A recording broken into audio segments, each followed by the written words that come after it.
नमस्कार दोस्तों, स्वागत है आपका आज के मुख्य समाचारों में। यहां पर आपको देखने को मिलेंगे आज की तमाम बड़ी खबरें मुख्य समाचार ब्रेकिंग न्यूज अपडेट्स के रूप में। चलिए दोस्तों, जान लेते हैं आज की पहली बड़ी खबर। लीबिया से छुड़ाए गए 17 भारतीय देश लौटे ट्रैवल एजेंट्स ने इटली में नौकरी का लालच देकर फंसाया। दुबई से मिस्र फिर लीबिया ले गए। जी हां दोस्तों, लीबिया की त्रिपोली जेल से छुड़ाए गए 17 भारतीय रविवार देर रात देश लौट आए। ट्रैवल एजेंट्स इन्हें इटली में नौकरी का लालच देकर लीबिया ले गए थे। जेल से छुड़ाए गए ज्यादातर लोग पंजाब और हरियाणा से हैं। पंजाब से राज्यसभा सांसद विक्रमजीत सिंह सहानी ने सोशल मीडिया प्लेटफॉर्म एक्स पर बताया कि ट्रैवल एजेंट्स ने इन सभी लोगों को यूरोप में अच्छी नौकरी दिलाने के झांसे में फंसाया था। सभी से 13 लाख रुपए लिए गए थे। सोशल मीडिया पर पोस्ट की गई वीडियो में लीबिया से छुड़ाए गए लोग अपने परिजनों से मिलकर रोते दिखाई दे रहे हैं। न्यूज एजेंसी पीटीआई के मुताबिक लीबिया में उनके साथ मारपीट भी की गई थी। उन्हें खराब हालात के बीच रखा गया था। इसके बाद दोस्तों, अगली बड़ी खबर। चंद्रयान 2 के ऑर्बिट ने किया चंद्रयान 3 के लैंडर का स्वागत। चांद पर जोड़ा गया संपर्क। जी हां दोस्तों, चंद्रमा धरती से 3.84 लाख किलोमीटर दूर है। इतनी दूर से संपर्क साधना आसान काम नहीं है, वह भी दो तरफा यानी कि 2 वे कम्युनिकेशन। चंद्रयान 3 चांद की सतह से मात्र 24 किलोमीटर की ऊंचाई पर है। 2 दिन बाद उसे चांद की सतह पर उतारना भी है। ऐसे में उसके लैंडर रोवर से संपर्क बनाए रखना एक बड़ी चुनौती है। चंद्रयान 3 के लैंडर से संपर्क स्थापित करने के लिए इसरो ने 2 माध्यमों का सहारा लिया है। पहला तो यह है कि चंद्रयान 3 में इस बार ऑर्बिटर नहीं भेजा गया, उसकी जगह प्रोपल्शन मॉडल भेजा गया है, जिसका मकसद सिर्फ चंद्रयान 3 के लैंडर मॉड्यूल्स को चांद के नजदीक पहुंचाना था। इसके अलावा लैंडर और बेंगलुरु स्थित इंडियन डीप स्पेस नेटवर्क के बीच संपर्क स्थापित करना था। दोस्तों, इमरजेंसी के लिए इसरो ने अलग तैयारी की थी। ये एक तरह से बैकअप प्लान है, जिसमें चंद्रयान 2 के ऑर्बिटर से चंद्रयान 3 के लैंडर को जोड़ा गया था, ताकि किसी तरह की दिक्कत आने पर चांद के चारों तरफ चक्कर लगा रहे पुराने ऑर्बिटर के जरिए संपर्क स्थापित किया जा सके। अब Indian deep space network centre और टेलीमेट्री ट्रैकिंग और कमांड नेटवर्क 2 तरह से विक्रम लैंडर से संपर्क स्थापित कर पाएगा। इसके बाद दोस्तों, अगली बड़ी खबर। राहुल गांधी बाइक से खारदुंगला पहुंचे, लोगों के साथ तस्वीरें खिंचाई। 25 अगस्त तक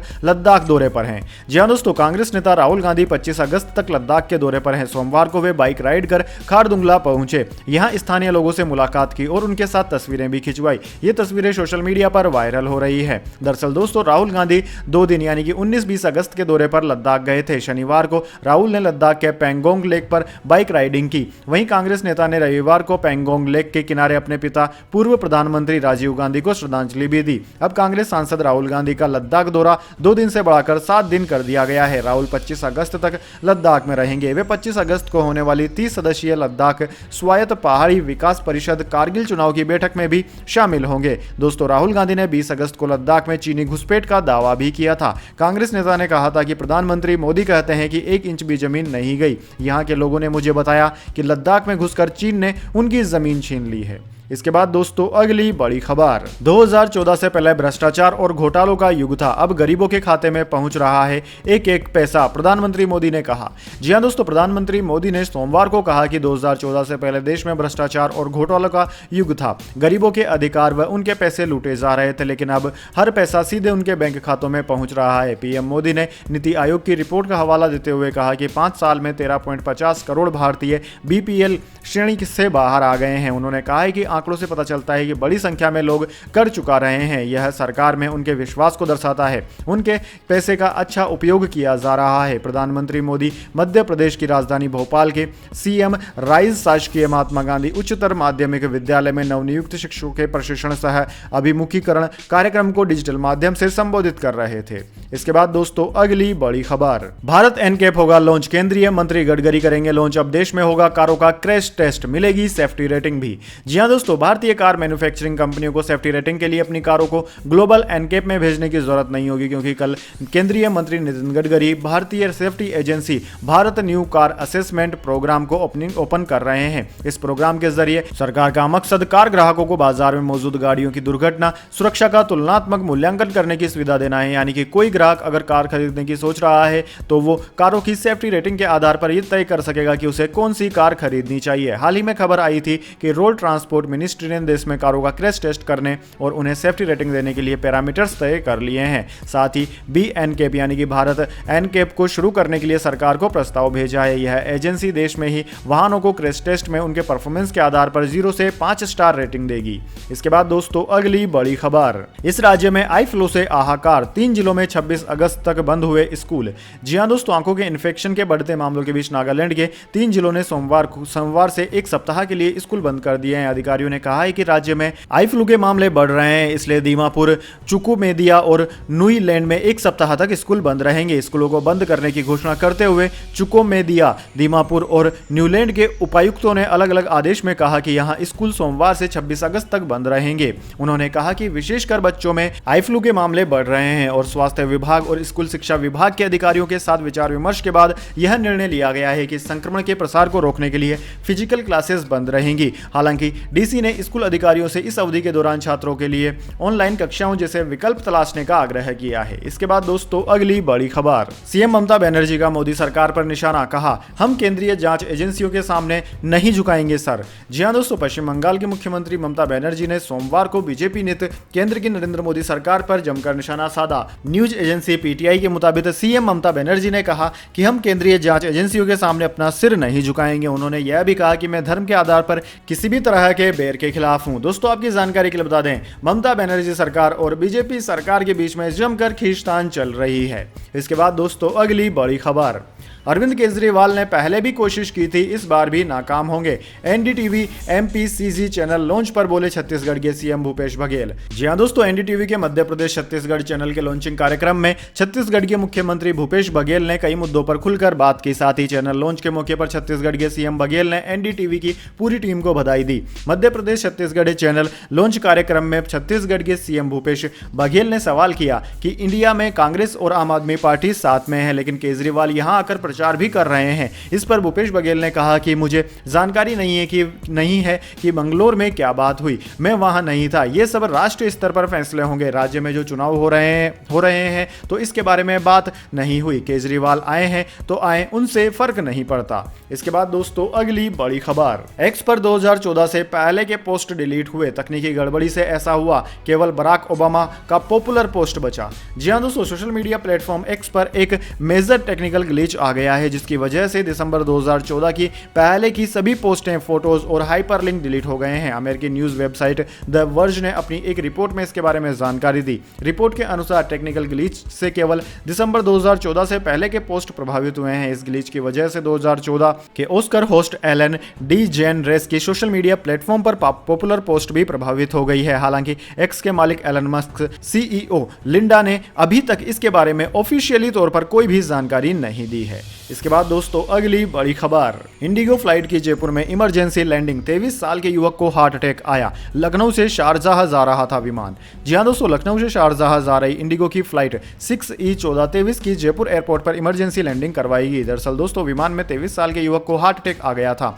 उसे जयपुर एयरपोर्ट के नजदीक एक निजी अस्पताल में भर्ती कराया गया। मामला रविवार रात 11:10 का है। मीडिया में यह खबर सोमवार को आई। दोस्तों हॉस्पिटल के इमरजेंसी से जुड़े मेडिकल स्टाफ ने बताया कि पेशेंट का नाम नत्था गोपाल है। प्रारंभिक इलाज लेने के बाद उसने आगे का इलाज लेने से मना कर दिया और वापस चला गया। एयरपोर्ट अथॉरिटी के सीनियर ऑफिसर्स के अनुसार विमान ने लखनऊ एयरपोर्ट से रात करीब 9:45 बजे शारजाह के लिए उड़ान भरी थी। यह जयपुर इंटरनेशनल एयरपोर्ट की टेरिटरी में आया तो एयर ट्रैफिक कंट्रोल ATC को सूचना मिली कि विमान को मेडिकल इमरजेंसी के लिए उतारना है। इसके बाद इसे जयपुर एयरपोर्ट पर उतारा गया। इसके बाद दोस्तों अगली बड़ी खबर, मछली खाने से औरतें चिकनी दिखने लगती है, ऐश्वर्या राय की आंखें भी, शिंदे सरकार के मंत्री का विवादित बयान। जी हां दोस्तों, महाराष्ट्र की एकनाथ शिंदे सरकार में आदिवासी मामलों के मंत्री डॉक्टर विजय कुमार गावित अपने एक बयान से चर्चा में आ गए हैं। उन्होंने कहा है कि मछली खाने की वजह से फेमस एक्ट्रेस ऐश्वर्या राय की आंखें और त्वचा खूबसूरत दिखती है। भाषण के दौरान मंत्री गावित ने मछली खाने के फायदे बताते हुए खूब ठहाके लगाए। दरअसल दोस्तों धुले जिले के अंतुरली में आदिवासी मछुआरों को मछली पकड़ने की सामग्री वितरित करने के लिए एक कार्यक्रम आयोजित किया गया था। इस अवसर पर जनजातीय विकास मंत्री डॉक्टर विजय कुमार गावित मौके पर मौजूद मछुआरों को संबोधित कर रहे थे। इसी दौरान उन्होंने कहा कि क्या आपने ऐश्वर्या राय की आंखें देखी है? बेंगलुरु में समुद्र तट पर रहने वाली ऐश्वर्या राय की आंखें इसलिए खूबसूरत और चमकीली दिखती हैं क्योंकि वह हर दिन मछली खाती हैं।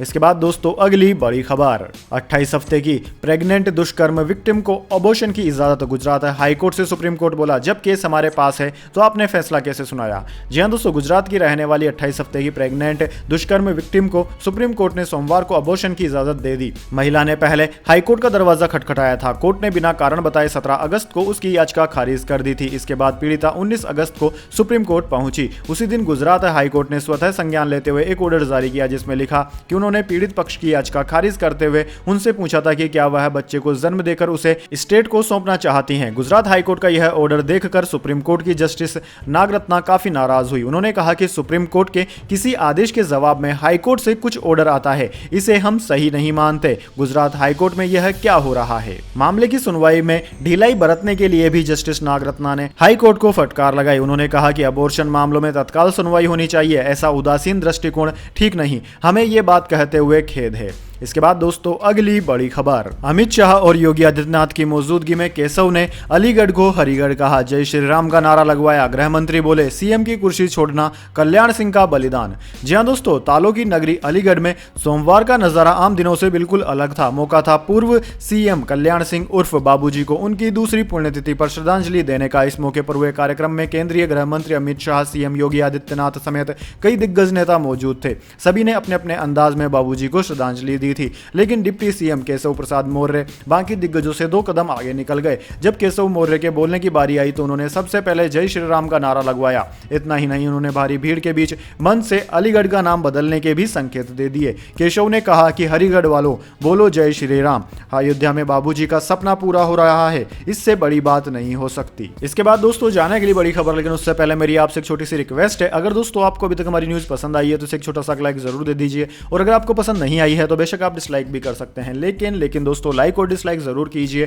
क्योंकि दोस्तों यही हमारी मेहनत का फल होता है और इसी से हमें पता चलता है कि आपको हमारी वीडियोस पसंद आ रही है या नहीं। तो चलिए दोस्तों जान लेते हैं आज की अगली बड़ी खबर। आज शेयर बाजार में रही तेजी, सेंसेक्स 267 अंक की तेजी के साथ 65,216 पर बंद। जियो फाइनेंशियल्स का शेयर 5% टूटा। जी हां दोस्तों, हफ्ते के पहले कारोबारी दिन यानी कि सोमवार को शेयर बाजार में तेजी देखने को मिली। सेंसेक्स 267 अंक की तेजी के साथ 65,216 के स्तर पर बंद हुआ। वहीं निफ्टी में भी 83 अंकों की बढ़त देखने को मिली। यह 19,393 के स्तर पर बंद हुआ। सेंसेक्स के 30 शेयरों में से 23 में तेजी और 7 में गिरावट देखने को मिली। वहीं दोस्तों metal, ITP, SE realty, pharma और एनर्जी इंडेक्स बढ़त पर बंद हुए। पीएसयू बैंकिंग से जुड़े शेयरों में भी दबाव देखने को मिला। जियो फाइनेंशियल सर्विसेज का शेयर लिस्टिंग के बाद 5% टूटा। वहीं दोस्तों बात करें निफ्टी 50 के टॉप गेनर और टॉप लूजर्स स्टॉक्स की, तो दोस्तों निफ्टी 50 के टॉप गेनर्स में आज बजाज फाइनेंस, पावर ग्रिड और अडानी पोर्ट्स रहे, जबकि टॉप लूजर्स में जियो फाइनेंस, रिलायंस और महिंद्रा एंड महिंद्रा रहे। इसके बाद दोस्तों अगली बड़ी खबर, पंजाब हरियाणा में किसान नेताओं की धरपकड़। चंडीगढ़ में प्रस्तावित धरने से एक दिन पहले पुलिस हुई एक्टिव। किसानों ने तरन तारण टोल जाम कर दिया। जी हां दोस्तों, खराब फसलों के मुआवजे और दूसरी मांगों को लेकर 22 अगस्त को चंडीगढ़ में धरना देने की तैयारी में जुटे पंजाब हरियाणा के किसानों की धरपकड़ शुरू हो गई है। दोनों ही राज्यों में सोमवार अल सुबह से ही पुलिस की अलग अलग टीमों ने किसान नेताओं को राउंड अप और घरों में नजरबंद करने की कार्यवाही शुरू कर दी। संगरूर के गांव लोंगवाल में किसानों और पुलिसकर्मियों के बीच में झड़प हुई। इसमें किसान और पुलिसकर्मी दोनों ही घायल हो गए। पंजाब में किसान नेताओं की धरपकड़ ज्यादा हो रही है। यहां गुरदासपुर में सुबह 5 बजे कुछ किसान नेताओं को हिरासत में ले लिया गया था। तरन तारण में किसान मजदूर संघर्ष कमेटी के प्रधान सरवन सिंह पघेर, सूरजजीत सिंह बहराम के समेत अन्य किसान नेताओं को भी हिरासत में लिया गया। किसान यूनियनों के कई अन्य नेताओं और पदाधिकारियों को उन्हीं के घरों में नजरबंद कर बाहर पुलिस का पहरा बैठा दिया गया है। इसके बाद दोस्तों अगली बड़ी खबर, एशिया कप के लिए टीम इंडिया का ऐलान। रोहित को कप्तानी, राहुल बुमराह और श्रेयस की वापसी। तिलक टीम में, सैमसन रिजर्व प्लेयर। जी हां दोस्तों, एशिया कप के लिए बीसीसीआई ने सोमवार को टीम इंडिया का ऐलान कर दिया। टीम की कप्तानी रोहित शर्मा के पास ही है। हार्दिक पांड्या अब कप्तान होंगे। Wicketkeeper K L Rahul, batter Suresh Iyer, तेज गेंदबाज जसप्रीत बुमराह और प्रसिद्धि कृष्णा की वापसी हुई है। वहीं दोस्तों स्पिनर यजवेंद्र चहल को टीम में जगह नहीं मिली है। सबसे चर्चित 4 नंबर की पोजीशन पर सुरेश अय्यर के साथ बैटर सूर्य कुमार यादव और 20 साल के तिलक वर्मा का भी सिलेक्शन हुआ है। वहीं दोस्तों संजू सैमसन रिजर्व प्लेयर के रूप में टीम के साथ ट्रेवल करेंगे। एशिया कप के लिए 17 सदस्यीय स्क्वाड जारी किया गया है। बीसीसीआई ने नई दिल्ली में सोमवार दोपहर 1:30 बजे मीटिंग करने के बाद प्रेस कॉन्फ्रेंस में टीम की जानकारी दी। प्रेस कॉन्फ्रेंस में कप्तान रोहित शर्मा और चीफ सेलेक्टर अजीत आगरकर मौजूद रहे। दोस्तों एशिया कप के लिए भारतीय टीम की बात करें तो भारतीय टीम में रोहित शर्मा, शुभमन गिल, विराट कोहली, केएल राहुल, श्रेयस अय्यर, तिलक वर्मा, सूर्य कुमार यादव, ईशान किशन, हार्दिक पांड्या, रविंद्र जडेजा, शार्दुल ठाकुर, अक्षर पटेल, कुलदीप यादव, जसप्रीत बुमराह, मोहम्मद सिराज, मोहम्मद शमी और प्रसिद्धि कृष्णा को जगह मिली है। इसके अलावा दोस्तों बैकअप के तौर पर संजू सैमसन को भी टीम में रखा गया है। इसके बाद दोस्तों अगली बड़ी खबर, चारा घोटाला मामला, सीबीआई की याचिका पर लालू प्रसाद यादव ने सुप्रीम कोर्ट में दाखिल किया जवाब। जी हां दोस्तों, लालू प्रसाद यादव ने सुप्रीम कोर्ट में चारा घोटाला मामले में सीबीआई की याचिका पर जवाब दाखिल कर दिया है। इसमें लालू यादव ने अपनी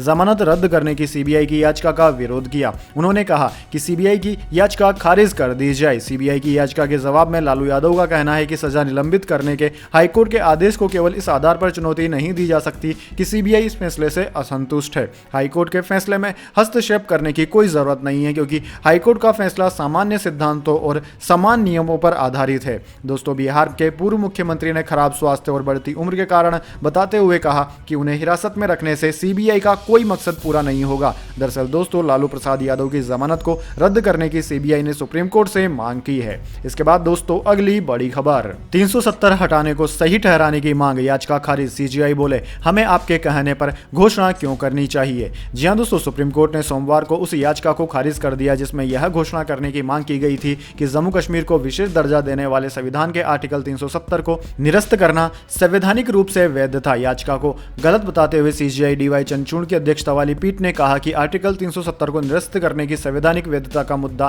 पहले से ही शीर्ष अदालत की संविधान पीठ के समक्ष लंबित है। जस्टिस चंद्रचूड़ ने कहा कि यह कैसी याचिका है, हमें आपकी याचिका पर वह घोषणा क्यों करनी चाहिए। याचिकाकर्ता की ओर से पेश वकील से कोर्ट ने पूछा कि आपके मुवक्किल को किसने राय दी है। कोर्ट की बेंच में जस्टिस जेबी पारदीवाल और जस्टिस मनोज मिश्रा भी शामिल थे।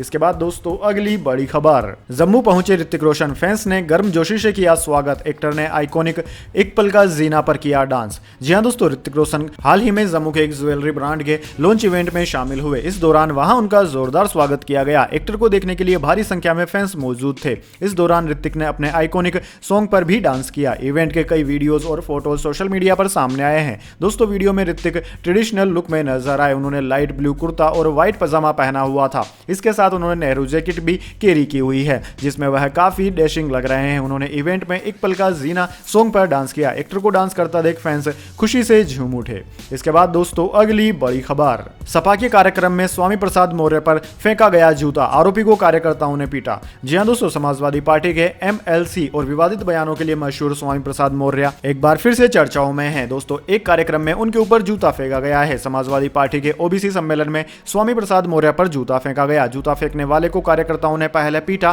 फिर पुलिस हिरासत में लेकर विभूति खंड थाना ले गई। स्वामी प्रसाद मौर्य का यूपी की राजनीति में बड़ा नाम है। कभी बसपाई कहे जाने वाले मौर्य ने बीजेपी का दामन थामा, फिर बीजेपी को टाटा बाय बाय बोलकर अखिलेश की साइकिल पर सवार हो गए। स्वामी प्रसाद मौर्य का करीब 4 दशक का लंबा राजनीतिक करियर है और वो यूपी की राजनीति में धमक रखने वाले राजनेता माने जाते हैं। इसके बाद दोस्तों अगली बड़ी खबर, 433 करोड़ कमाकर भी गदर 2 रजनीकांत की जेलर से पीछे, स्क्रीन आउट, फैन फॉलोइंग का असर। तमिलनाडु के 95% थिएटर सिर्फ जेलर के लिए बुक।